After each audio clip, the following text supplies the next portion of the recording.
Capítulo 10. El pueblo de su gloria.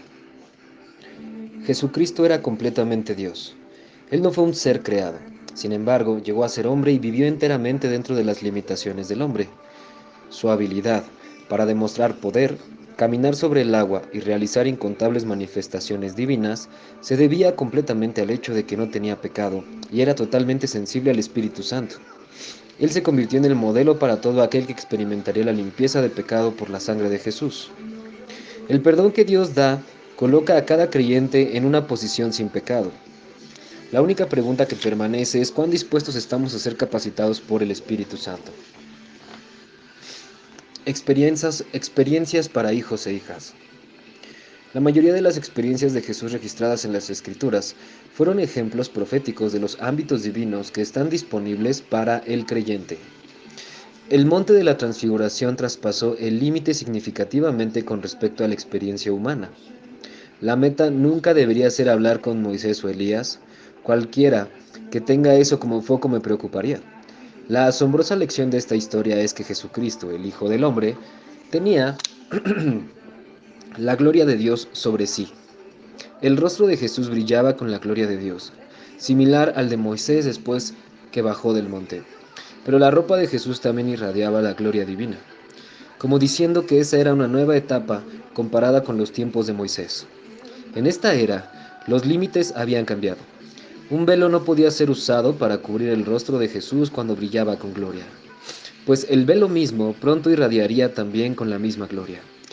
Nosotros influenciamos y comunicamos que Dios nos ha dado el cambiar la naturaleza de todo aquello que tocamos.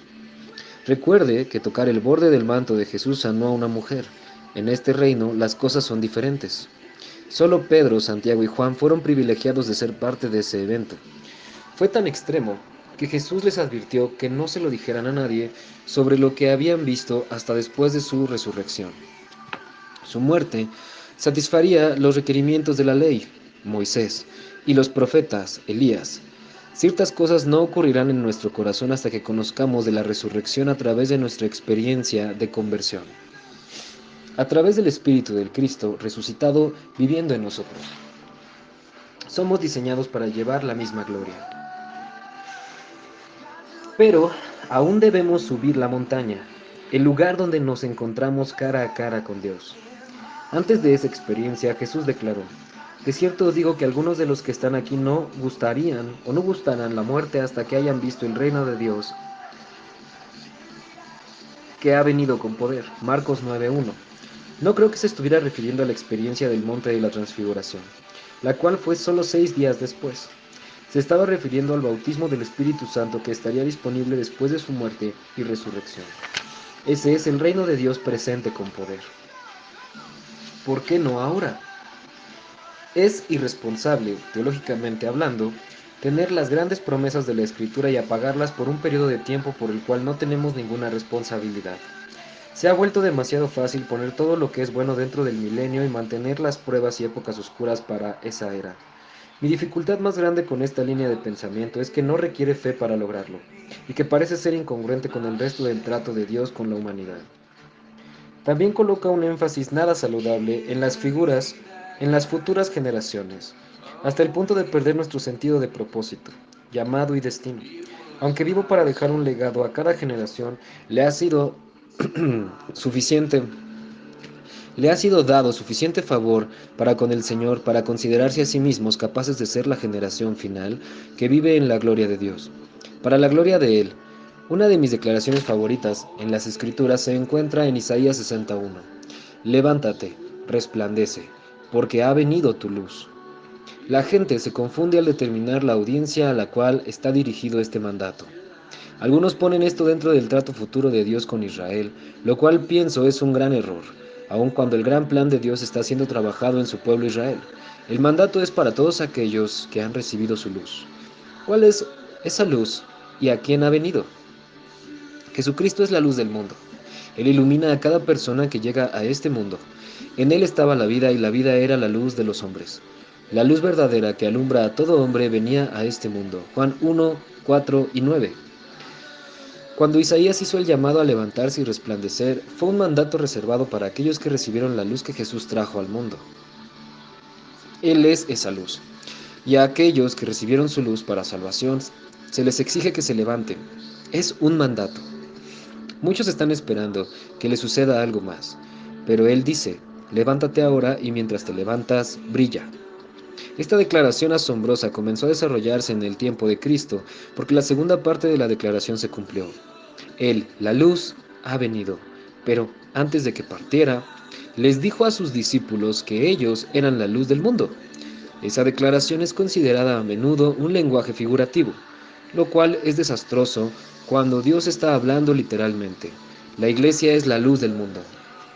Cuando la luz de Dios le toca, usted llega a ser luz. Cualquiera sea la manera en que Dios toque nuestras vidas, llegamos a ser una manifestación de esa misma realidad. Es uno de los grandes misterios del Evangelio, testificar de su habilidad para transformar completamente la naturaleza de todo lo que toca. Este asunto de venir a ser luz no es una ilustración aislada, lo cual veremos es el poder del Evangelio que transforma por completo la naturaleza de todo aquello que toca. Jesús es nuestra justicia, pero cuando somos tocados por su justicia, no solamente venimos a ser justos, sino que también venimos a ser la justicia de Dios. Considere este efecto extremo del Evangelio. Nosotros no solo llevamos esta gracia de Dios, venimos a ser una manifestación de esa gracia. Cuando pensamos solo en lenguaje figurativo y simbólico, socavamos el poder de la intención de Dios con promesas tan extraordinarias.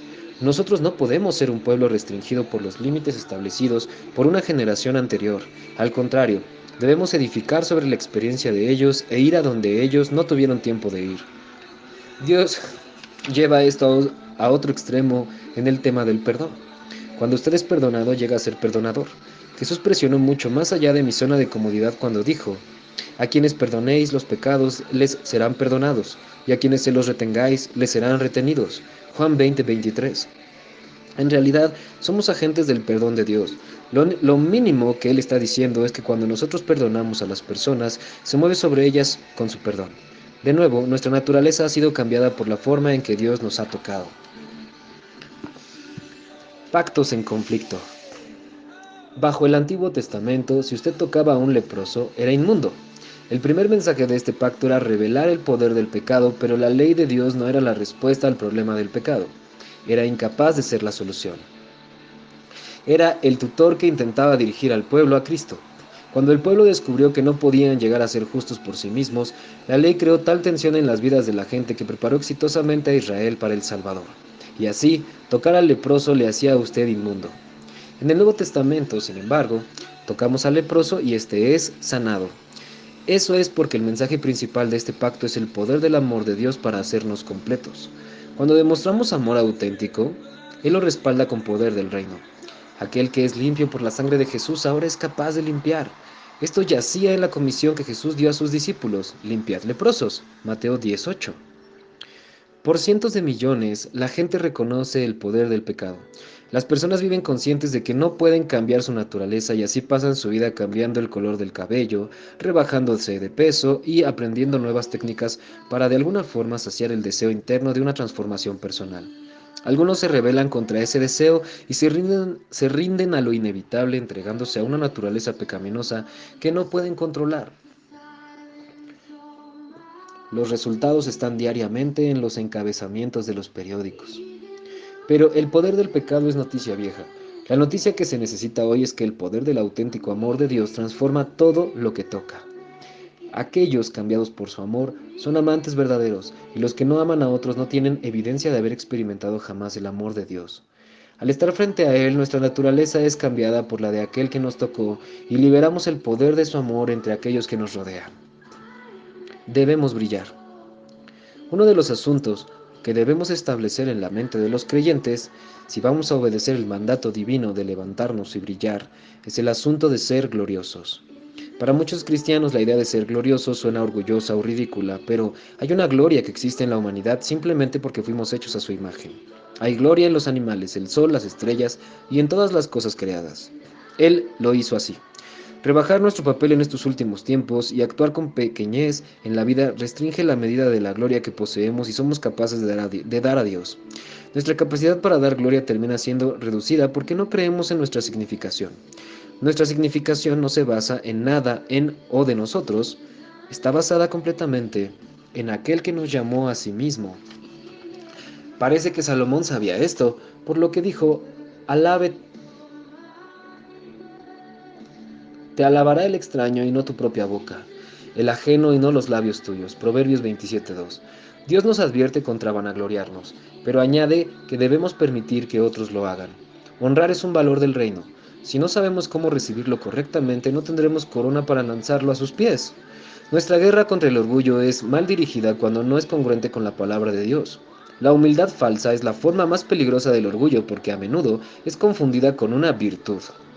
Cuando las personas me honran, les agradezco su atención, pero me rehúso a responder con la nauseabunda jerga religiosa. No fui yo, fue Jesús. Al contrario, cuando estoy a solas con Dios, le traigo la honra que me ha dado y se la doy, diciendo, mira, lo que alguien me dio, creo que te pertenece. No hay duda en mi mente de quién la merece en verdad. Es simplemente fascinante para mí lo que Él disfruta al tenernos en la línea de fuego, cuando la gloria y la honra están siendo liberadas. Ellas afirman nuestra significación y destino eterno. Y si cometemos el error de tomar la honra para nosotros, entonces ya hemos recibido nuestra recompensa en esta vida. El aspecto eterno ha sido eliminado. Aquello que es invertido en la eternidad paga dividendos eternos. Es posible que el estándar de la escritura de ir de gloria en gloria también lleve consigo el principio de pasar de vivir en la gloria del hombre a vivir en la gloria de Dios. Jesús añadió a este mandato diciendo, así alumbre vuestra luz delante de los hombres, para que vean vuestras buenas obras y glorifiquen a vuestro Padre que está en los cielos. Mateo 5:16. Hay una manera en la cual podemos brillar que haga que otros adoren a Dios y le den gloria. En el contexto que Jesús nos enseñó, estaba que nuestra luz no es para ser escondida, sino colocada en lo abierto para que otros la vean.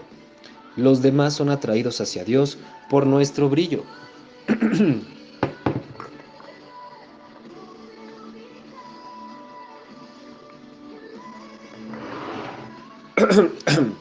¿Cómo brillar? Para aprender cómo brillar en respuesta al mandato de Dios en Isaías 60, debemos aprender cómo lo hace Dios. Nosotros somos sus representantes. Aquí está la bendición que Aarón y sus hijos debían liberar sobre los hijos de Israel. Jehová te bendiga y te guarde. Jehová haga resplandecer su rostro sobre ti y tenga de ti misericordia. Jehová alce sobre ti su rostro y ponga en ti paz. Números 6, 24 al 26.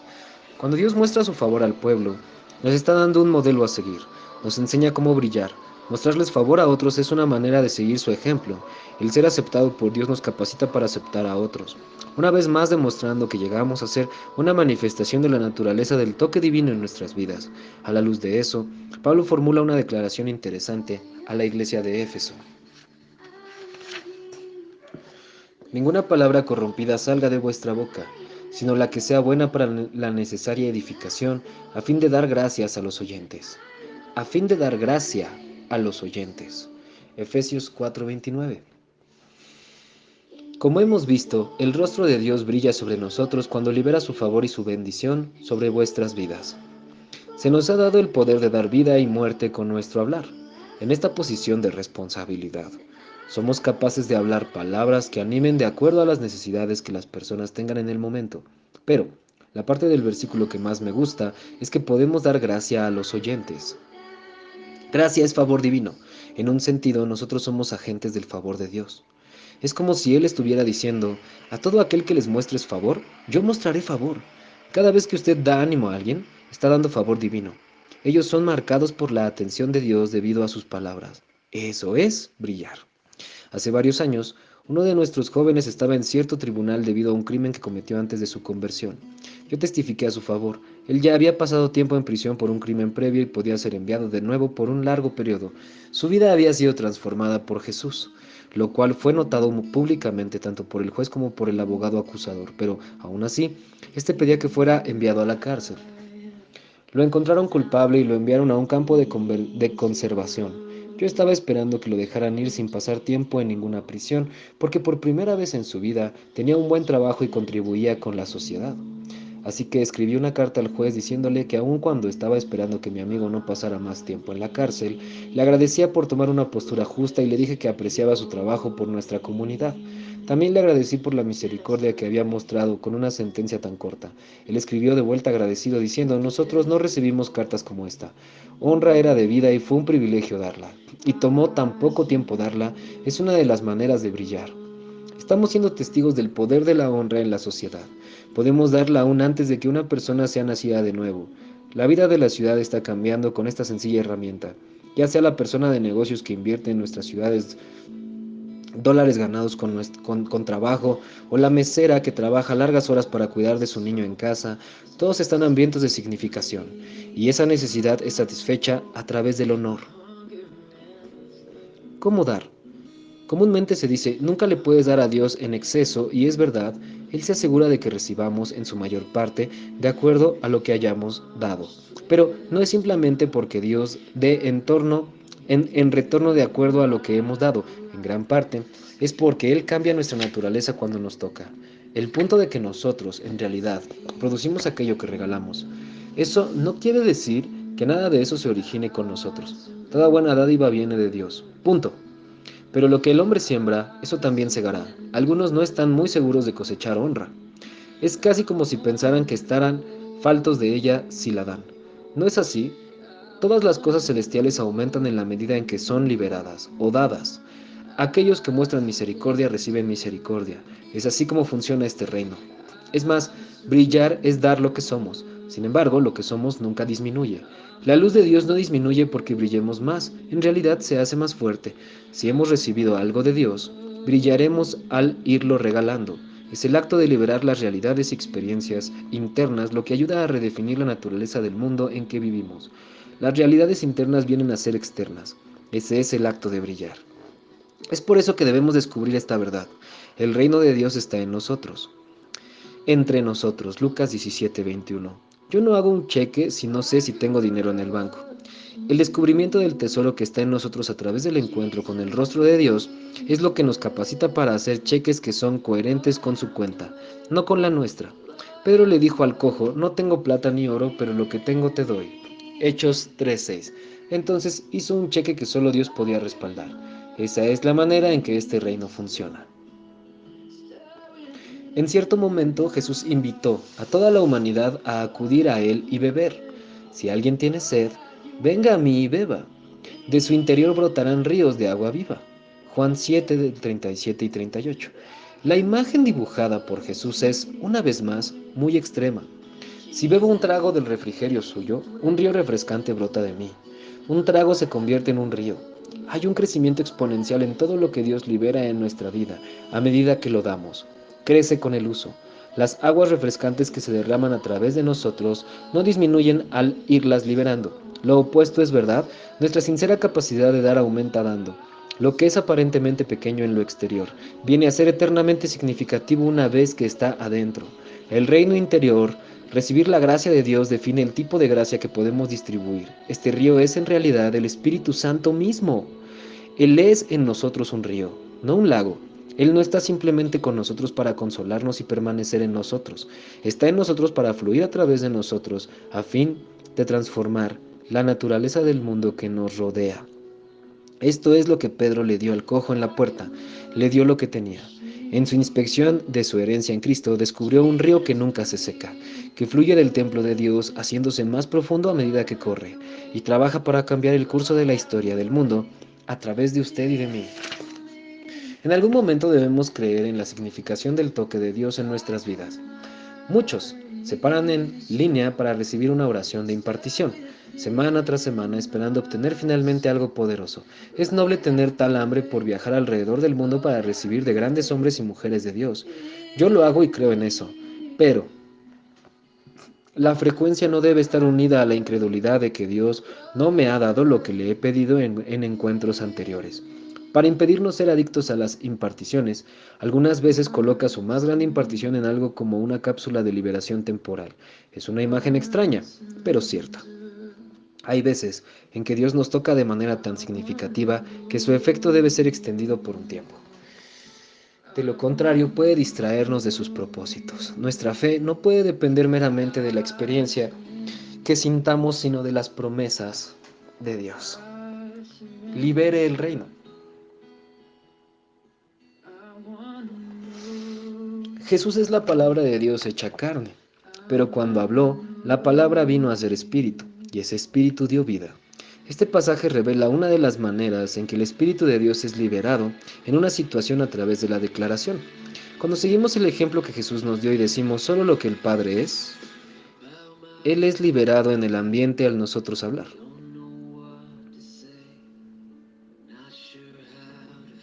Este concepto es congruente con la Escritura en su totalidad. El reino de Dios es en el Espíritu Santo, Romanos 14:17. Cuando el Espíritu Santo es liberado en una situación, el imperio del Rey se manifiesta. El Espíritu siempre trabaja a favor de la libertad y la liberación, las cuales son señales de que el Rey está presente. También hay liberación del Espíritu a través de los actos de fe. La fe impresionó tanto a Jesús que le hizo anunciar que ciertos relatos acerca de la fe serían contados por la eternidad, donde quiera que se hablara de su historia. Ver que la fe hacía que ocurrieran milagros extraordinarios que sucedían por obra del Espíritu Santo no permite observar cómo el Espíritu Santo es liberado a través de los actos de fe. Creo que nos permite. Un acto de fe es una acción que evidencia la fe de la persona. Yo les he testificado a personas que no recibieron sanidad hasta que no hicieron lo que era imposible para ellas. El milagro fue liberado entonces, al momento. Algunas veces el Espíritu de Dios es liberado a través del tacto, más específicamente la imposición de manos. El poder de Dios habita dentro de la persona. Imponer nuestras manos sobre alguien que es enfermo libera el poder de Dios para destruir la aflicción. Cuando es un lugar apropiado, me gusta imponer mi mano en el punto de la enfermedad o la herida. He sentido tumores desaparecer bajo mis manos. Una mujer tenía uno tan grande en su abdomen que parecía que tuviera 6 meses de embarazo.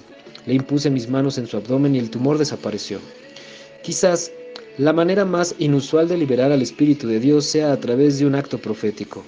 Es ahí cuando se realiza una acción que no tiene nada que ver con la necesidad del milagro. El profeta, por ejemplo, lanzó un palo en el agua porque un hacha prestada cayó al fondo del río. El hacha flotó a la superficie y fue recobrada. No hay una ley natural que diga que un palo en el agua hace que el hierro flote. Sin embargo, cuando es un acto dirigido por Dios, siempre liberará al Espíritu Santo para lograr sus propósitos.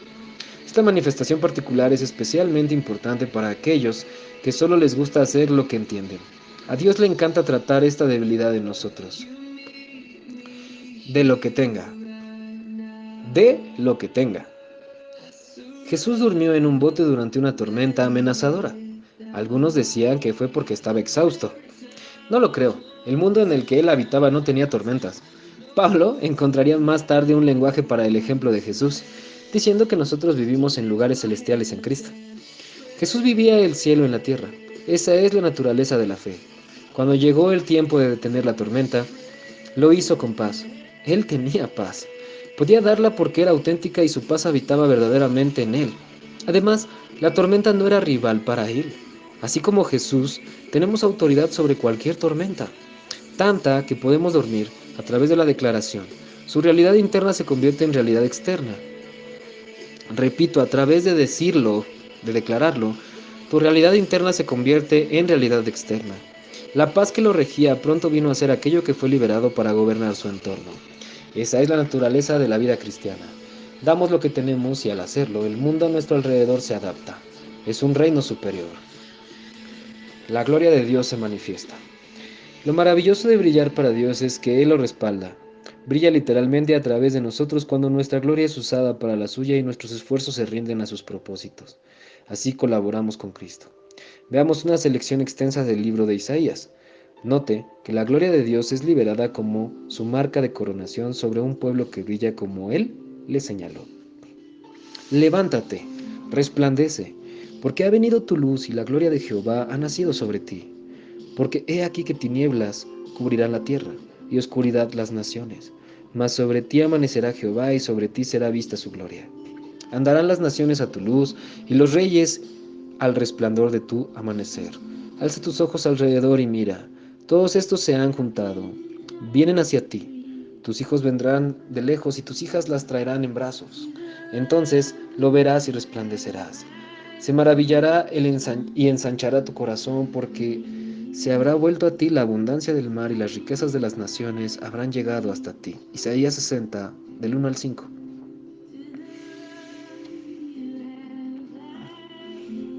A través de esta promesa profética, Dios da instrucción específica acerca de nuestro enfoque de vida y qué tipo de resultados busca con el mismo.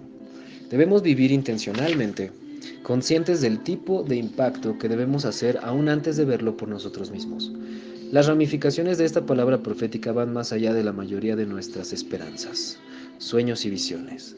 Isaías declaró que naciones completas y sus líderes serían transformados. Veremos luego la riqueza de las naciones dadas a la Iglesia para los propósitos del reino. Pero todo el fruto y adelanto provisto en esas promesas están relacionados con una cosa: la presencia manifiesta de Dios sobre su pueblo. Esa es la manifestación de su gloria. En esto radica el reto. Se nos ordena levantarnos y brillar en medio de una profunda oscuridad depresiva que cubre a aquellos que nos rodean. Dios responde a nuestra obediencia liberando su gloria. Nuestro brillo atrae su gloria, y es su gloria liberada la que atrae la más grande transformación a las vidas, ciudades y naciones. Una vez tuvimos una canción profética espontánea, una canción del Señor, en la cual el Señor decía: ¿no llené el tabernáculo de Moisés con mi gloria? ¿No llené el templo de Salomón con mi gloria? ¿Cuánto más no llenaré el lugar que construí con mis propias manos? Mis amados, los estoy construyendo. Las manos del hombre edificaron cada casa de Dios indicada en la Biblia. Dios siempre ayudó girando instrucciones sobre cómo debía ser construida, pero Dios mismo está en realidad construyendo la iglesia, su lugar de morada eterna. Si llenó con su gloria las casas que no construyó, ¿cuánto más no va a llenar la que está construyendo? No es correcto ubicar ese evento en el futuro, después que Jesús regrese. Tiene que ser ahora. Algunas palabras tienen poder para cualquier generación que se responsabilice de ellas. ¿Cómo sabemos que esto es para ahora? Porque en la Escritura ocurre cuando una oscuridad profunda se cierne sobre el pueblo. Eso describe un tiempo como el actual. Además, la liberación de su gloria se le promete al grupo de personas que tienen la capacidad de levantarse y brillar con un propósito divino. Eso puede sucederle solamente al pueblo al que la luz de Dios le ha llegado. Nosotros somos ese pueblo y Jesucristo nuestra luz. Ya ha venido. Si lee el Antiguo Testamento, quizás esté familiarizado con la forma en que Dios desplegaba dramáticamente su presencia en las casas construidas por los hombres para Él. Estudiar esos acontecimientos debería contribuir a poner la promesa divina de llenar su iglesia en un mejor contexto para usted. Debemos recordar que los pactos inferiores no pueden proveer bendiciones superiores. Por ejemplo, dado que está en la Escritura, a menudo no apreciamos suficientemente las cosas que fueron liberadas para Israel en el desierto, camino a la tierra que se le prometió. No solo los milagros de provisión y las victorias, sino también la presencia permanente de Dios en la nube y el fuego.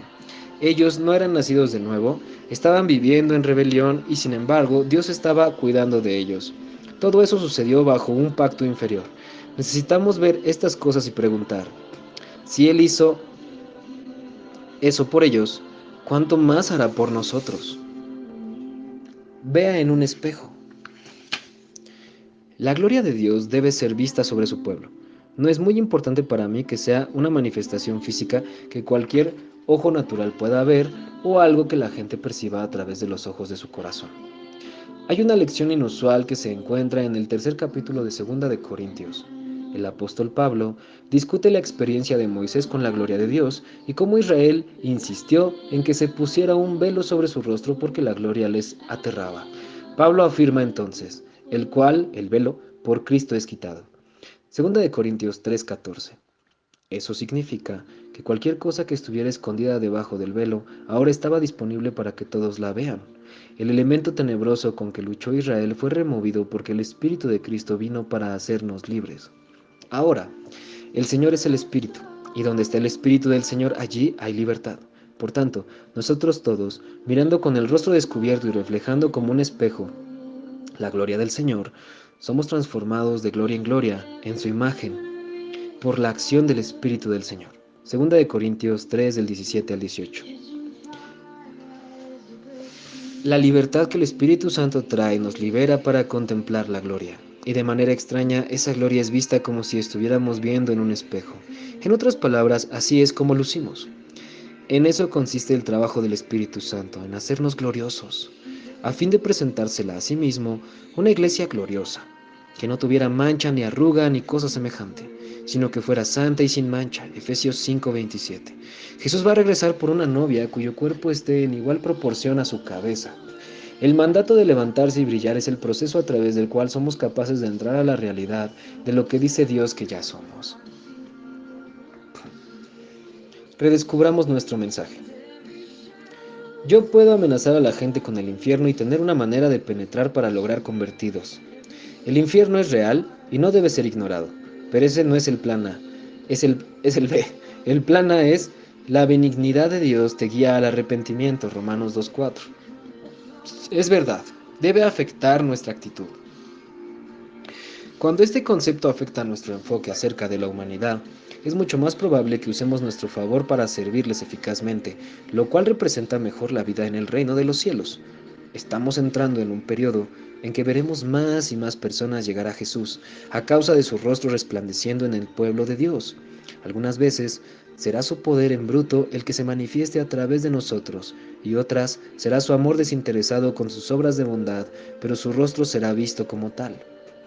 El rostro de Dios será encontrado una y otra vez. Está resplandeciendo en la iglesia ahora mismo. Es tiempo de ver y ser ensanchado, porque cambia nuestra capacidad para representarlo a Él en este mundo modificado, modificando nuestra naturaleza y lo que somos. Tendemos a manifestar su semejanza en igual medida a la profundidad de nuestros encuentros. El temor de Dios está por caer sobre la iglesia. Lo hemos experimentado, a veces debido a la prueba y la disciplina, pero hay algo que está a punto de tomar inesperadamente al pueblo de Dios y que viene de la revelación de su bondad. Este tipo de bendición no promueve la arrogancia. Por el contrario, hay un sentido tan sobrecogedor de su bondad que nos desarma. Vendremos a ser un grupo tembloroso de personas, puesto que vivimos conscientemente mucho más allá de lo que merecemos. Esto no implica que los problemas y conflictos desaparecerán, simplemente significa que por primera vez en la historia esos problemas se rendirán a una iglesia con autoridad. Es el contraste del que se habla en Isaías 60. La oscuridad que cubre la tierra, pero su gloria está sobre su pueblo. Percatarnos de ello nos hará temer a Dios de una manera novedosa, que al final moverá a las naciones que nos rodean a acercarse a Cristo. Seremos la ciudad asentada sobre un monte. Mateo 5:14. Hay un ámbito de la bendición divina que aún no ha sido experimentado, y es la intención del Señor liberarlo sobre su pueblo antes que venga el fin. Esta bendición nos capacita para actuar más como agentes de su mundo que como mendigos de su invasión. El Salmo 67 capta esta imagen profética del deseo de Dios con su pueblo como el método que le gustaría usar para alcanzar las naciones. Podemos ser preparados por su Espíritu a través de encuentros divinos que nos califiquen para asumir tal responsabilidad. El rostro de su gracia está disponible para aquellos que están desesperados. Él anhela que seamos capaces de llevar su semejanza a cualquier lugar. Su bendición sobre nosotros traerá el temor de Dios de nuevo a las naciones. Convirtámonos en candidatos para ese mandato, anhelando los encuentros cara a cara con Dios. El tiempo es hoy. Dios tenga misericordia de nosotros y nos bendiga. Haga resplandecer su rostro sobre nosotros, para que sea conocido en la tierra tu camino, en todas las naciones tu salvación. Alábente Dios los pueblos, te alaban Dios los pueblos, todos los pueblos te alaban. Alégrense y gócense las naciones, porque juzgarán los pueblos con equidad y pastorearás las naciones en la tierra. Te alabarán Dios los pueblos, todos los pueblos te alaban. La tierra dará su fruto, nos bendecirá Dios, el Dios nuestro. Bendíganos Dios y témanlo todos los términos de la tierra. Salmo 67, del 1 al 7.